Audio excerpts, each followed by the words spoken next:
Hello guys, ito nga po pala ang birthday ni Dred noong January 29, 2019.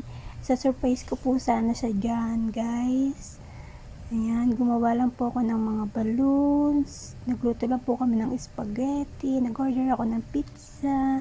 Nag-order ako ng cake kay Natasha Cake. And then gumawa ako ng hotdog na may marshmallow. Natatawa ko dyan guys kasi kakulay pala ng jacket niya yung marshmallow.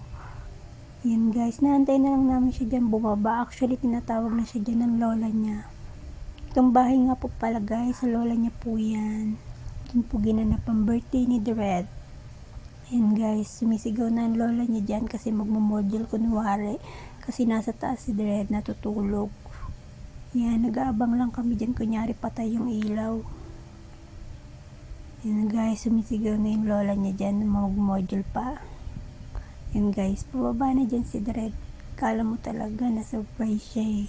Pero alam niya yan. Kunwari lang yan. Yan guys, nahiya pa siya kasi may maraming tao. Yan, hindi niya ako nakita dyan. Kikiss niya ako dyan guys.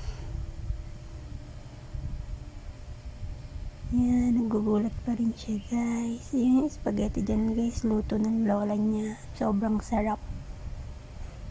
Yan si Kobe, yan dyan. Regalo yun sa kanya ng tito niya.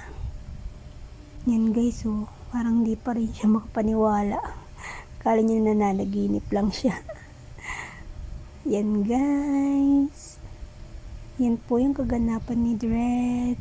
Kinakantahan na po siya dyan ng happy birthday. This is 9 years old. Ang pogi ni Dred dyan. Thank you po.